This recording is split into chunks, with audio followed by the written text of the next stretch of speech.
I want to talk to you about teamwork. Just remember, when I gave birth in 1970, fathers were just being permitted into birth in the United States in hospitals. And there was a very high societal expectation that all pregnant families attend the very first childbirth preparation classes, which were entirely skills-based, Lamaze and the Bradley method, which you may know nothing about.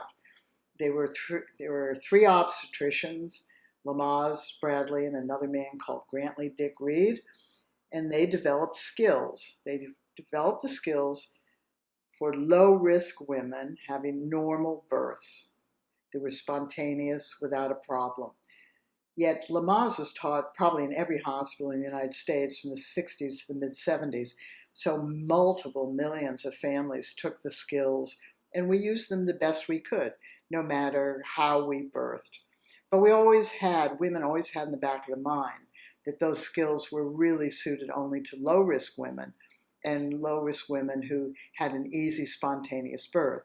So we as women found the skills hard to maintain because they were sort of techniques. Lamaze breathing was, and fathers were doing that with us, but you can't sustain that for hours and hours and hours. You get hyperventilated and find yourself breathing into a brown paper bag.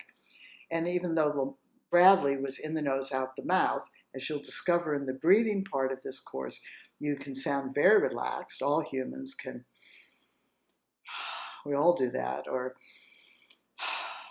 right, or we can do this. So it's not in the nose, out the mouth, it's how we use our breathing. But getting back to teamwork, we wanted you to know how to help. And because we were taking the classes together that showed fathers exactly how to help, fathers went in and did their bit, and we did our bit, and we worked together, and we were incredibly grateful that you could do that.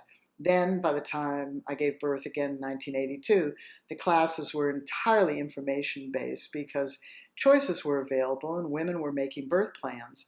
So the classes shifted from pragmatic skills to thinking about, do you want this, do you want that, don't you, do you? And men just sort of rolled their eyes, say, whatever, and you can understand that.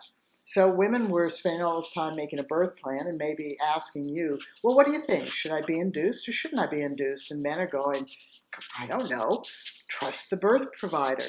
The women are going, but I won't trust the birth provider. It's an intervention. They're going to impose it on me. Well, then say no. Well, and then you get into a tiff about it.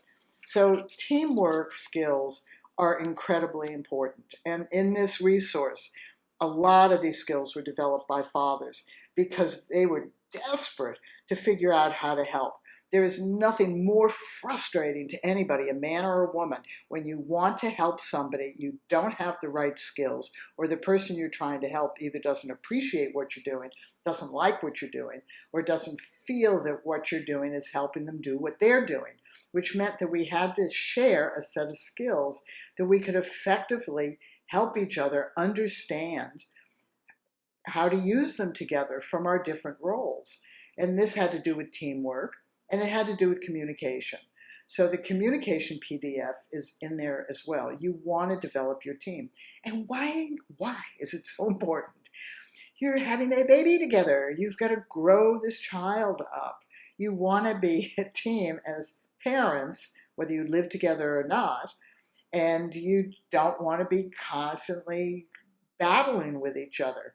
So if you develop your teamwork in pregnancy, you develop your teamwork and heighten it in birth, then you will be much easier to have a team when your kids are growing, and you need one.